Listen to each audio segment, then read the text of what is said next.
Et on va enchaîner avec le sport pour cette troisième partie des aléas. VO Location, véhicule de tourisme et utilitaire, vous présente le sport.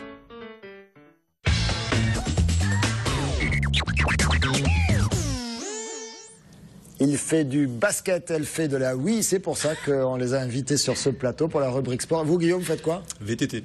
VTT, le menteur. Non, c'est un vrai grand sportif. Jean Brun, merci d'être avec nous pour parler handball. Avec un grand rendez-vous ce soir. Ah oui, et puis un rendez-vous atypique. Hein. Un rendez-vous bien. Montpellier handball, Cesson. Ça vous rappelle des choses? Ça semble un match comme ça, pas très important, a priori, dans le championnat de France. Mais... C'est le 6e du championnat qui rend visite au 3e quand même. Hein. Ah, ils sont 6e cette année? Ils sont 6e, c'est pas une si mauvaise équipe que ça. Allez, la cote du match n'est pas terrible. La mauvaise blague. De la 11e journée. Pourquoi il blague comme ça, Jean Brun? C'est pas par hasard. Non, c'est parce que c'est le match Cesson-Montpellier qui est à l'origine de l'affaire qu'on qualifie dite des paris truqués, qui implique Nicolas Karabatic, entre autres. Entre autres, et d'autres joueurs de Montpellier. Nicolas Karabatic, justement, est revenu pleinement dans l'équipe depuis, en partie grâce à lui. Tout va mieux. Un peu mieux. Et ce soir, si jamais ça gagne, comme Chambéry a fait match nul face à Célestat, eh bien Montpellier reviendra à égalité de Chambéry, deuxième derrière le PSG. Derrière le PSG. Mais le PSG peut souffrir dans quelques matchs, peut-être. Pourquoi pas. On verra. D'autres infos handball? Oui, la Ligue des Champions, dimanche, un match vraiment important face à Flensburg. Les Allemands, vous savez, c'était la première journée de Ligue des Champions. Match nul là-bas, 37-37. En cas de victoire, ça commencera à sentir bon pour une qualification. Ça sentirait meilleur, ouais, pour la qualif. Il restera 3 matchs à disputer. On dit un mot de l'USAM? L'USAM qui reçoit Besançon, le 13e du championnat. l'USAM toujours second, hein, c'est pas mal cette année. Ils sont pas loin de remonter, on peut l'espérer pour eux. De remonter. Ça joue vendredi. Ça joue vendredi, et puis un mot du HBCN, mais plutôt... Le HBCN est un peu en vacances, de Camille et Blandine. Voilà, hein, il n'y a que Camille Dansette et Camille Aiglon et Blandine Dansette qui bossent en ce moment, puisqu'elles sont en équipe de France pour disputer l'Euro en Serbie du 4 au 16 décembre. On parle football. Oui, puis hier soir, c'était pas mal aussi. Hein. Coupe de la Ligue.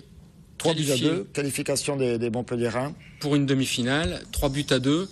Un but de Cabella, un but d'Herrera et un but de Tinan. C'était déjà le même Tinan qui avait permis à Montpellier de se qualifier face à Bordeaux. Et puis, pour Nice, Bossetti et Botéac, 3-2, c'est bien. Et là, c'est le premier but de Rémi Cabella. Cabella qui est en train d'exploser. Oui, et qui est même très sérieusement observé par Didier Deschamps. Donc on pourrait peut-être le voir apparaître en équipe de France. On ne le souhaite pas à Montpellier parce que ça va lui faire vraiment beaucoup de matchs à disputer, mais pour sa carrière, c'est pas mal. Ah, c'est sympa quand même, toujours la sélection de l'équipe de France, il ne faut pas plaisanter avec ça. Vous revenez longuement sur ce match-là, bien sûr, tout à l'heure dans Payade Hebdo. C'est à 20h45. Et puis on parle du match de championnat pour le compte qui opposera Lyon à Montpellier. Ce sera samedi. Le premier du championnat, puisque Lyon a gagné hier soir contre Marseille, 4-1, un triplé de Gomis, un but de Malbranc. Ça va être un match d'équipe qui gagne en ce moment. Donc ça reste d'être un peu sympa. Montpellier se remet à gagner. On parle de la Ligue 2 avec un déplacement important pour les Crocos. Et compliqué pour Nîmes à Angers. Nîmes 14e, Angers 6e. Donc c'est pas gagné. Il faut quand même aller chercher. Il faut aller gagner là-bas parce que sinon ça peut se compliquer pour les Nîmois. Et oui. On parle de quoi? Je vous donne 2 résultats. Alors il y aura le Croco Hebdo l'avant-match également à 21h15, il faut le rappeler. Exactement. Un Croco Hebdo spécial avec Olivier Michel. Absolument. 2 choses importantes. La première victoire en water-polo des Montpelliérains face aux Suisses de Kreuzlingen. 15-8, c'est la première fois qu'ils gagnent. On fait de la géographie grâce au sport. Et sans Mathieu Pesson en plus, donc vraiment une belle perf. Et puis en basket, les filles du BLMA sont toujours sur une autre planète, puisqu'elles ont atomisé Gentofte. Des Danoises, 79-44, elles sont qualifiées en 8e de finale. Et pour la 11e journée ce week-end, elles vont à Mondeville. Et puis, c'était mardi matin, j'ai fait un petit saut du côté de Toulon, j'ai rencontré un certain Daniel Herrero, une des figures, s'il en est, du rugby français. Et vous allez écouter ce que Daniel Herrero m'a dit du MHR. On découvre. Le rugby à Montpellier, il est le fruit d'une métamorphose, mais entamée il y a bien longtemps quand même. Certes, dans ce périmètre hérolté, on sait que la terre bitéroise a enfanté sur des lustres des très grandes périodes, des très grands joueurs et de grandes aventures. Montpellier a été sans doute plus tardif, mais dans les temps contemporains, quand même maintenant depuis une dizaine d'années, s'effectue un bâtir, un construit, et c'est qui en fait, à mon sens, la force et la richesse. On n'est pas sur quelque chose d'éphémère, le club a grandi, il s'y est développé, il a conquis d'abord sur les bases que sont les infrastructures, les installations, les lieux et les hommes, la formation même, la qualité de ses éducateurs, quelque chose d'assez solide. Sans doute aussi, dans les temps contemporains, avec sa formation, une capacité à recruter, une intelligence stratégique dans le recrutement, et puis sans doute aussi quand même des compétences d'un haut niveau, l'émergence de quelques talents un peu plus rares, a fait que ce club-là, dans les 3 ou 4 dernières années, il a mis le nez vers les hautes étoiles. Il s'est orienté vers les grandes conquêtes, il a même failli caresser le fameux bouclier il n'y a pas si longtemps.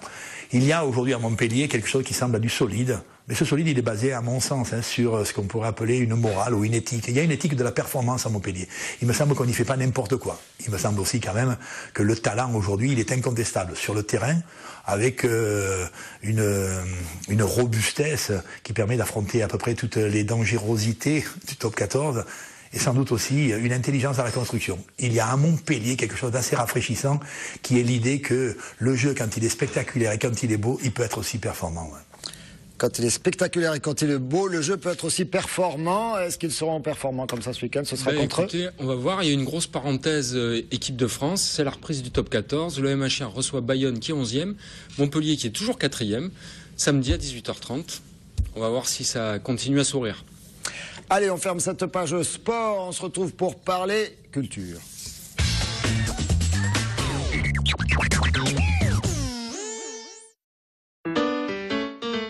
VO Location, véhicule de tourisme et utilitaire, vous a présenté le sport.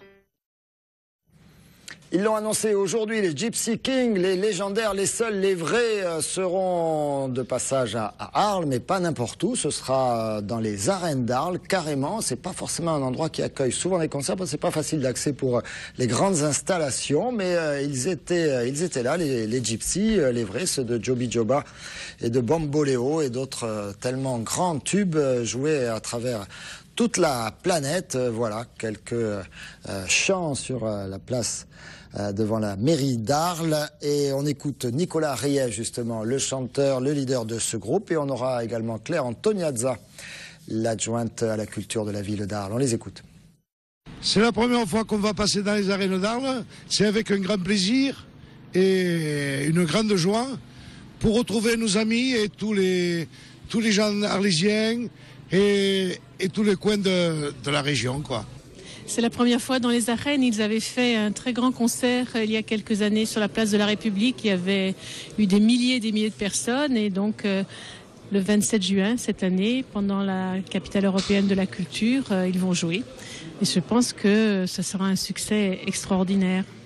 On en est certain, le 27 juin à Arles. Merci encore à nos lauréats du prix TPE et à l'organisation. Merci à vous tous qui avez suivi ces aléas du direct. Dans un instant, la météo, le journal. N'oubliez pas la grande soirée foot sur TV Sud. Et puis on en parle également à 21h30. On reviendra sur la politique le 22 mai, bien sûr, à suivre. Allez, à très bientôt sur TV Sud.